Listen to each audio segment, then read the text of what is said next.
Because although it hasn't fully formed yet, right now it's not in a womb, but growing on a flower. And beneath this flower are tens of thousands of corpses serving as its nutrients. Yet this creepy thing was considered a precious medicine by ancient people. Even the emperor sent people across the country to find it. That day, the Prince of Zhenan received an imperial decree ordering him to head south to Guangzhou immediately to search for this elixir.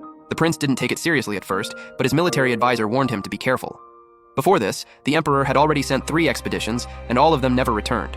Plus, this decree specifically stated that the prince had to bring his 5-year-old son along. Everything about it seemed suspicious. To be safe, he brought his military advisor and the war god General Ying.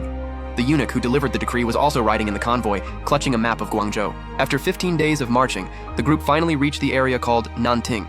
The terrain was treacherous and full of miasma. Because of the frequent anti-Qing uprisings here, rebel corpses were everywhere. The military advisor suggested taking a detour to avoid unnecessary trouble, but Eunuch Tian shot it down.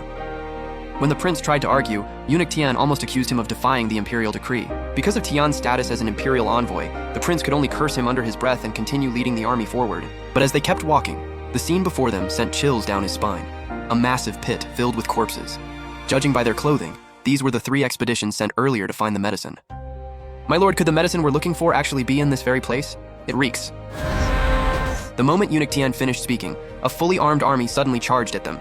Thinking they were rebel forces from the previous dynasty, the prince immediately ordered a retreat, but Eunuch Tian blocked him again, insisting in his shrill voice that the soldiers fight to uphold the Qing dynasty's honor. Honor or not, right now the prince just wanted to scatter this eunuch's ashes. After the battle, half of the 8,000 troops were dead or wounded. Once they finally shook off the pursuers, the prince had had enough. With a dark expression, he confronted the eunuch. What exactly are we looking for? Is it the legendary Tai Sui that feeds on corpses? To his surprise, the eunuch smiled wickedly. I thought you already knew. Turns out all of this was orchestrated by Eunuch Tian. The emperor wasn't even sick, and the army that just attacked them was also part of Tian's scheme, all to help ripen the Tai Sui.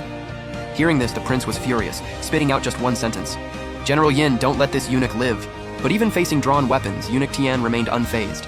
He reminded the prince, since we're here for medicine, we naturally need a medicine catalyst. But the catalyst for Tai Sui is very special. It requires a child who just turned 5. Hearing this, the prince's heart sank as he immediately thought of his youngest son, Yinting. At that moment, Yinting and his mother were standing at the edge of the corpse pit, being forced to jump in. The prince caught a glimpse of a child in the pit, turning into a red streak that shot into the sky, followed by a horrifying red light engulfing everyone present.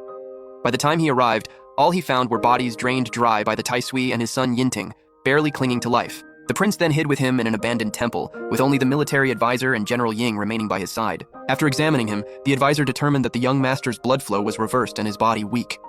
This wasn't from external injury, but from something weighing him down. According to the divination, Yinting's birth chart clashed with the Tai Sui, which explains why everyone else died but he survived.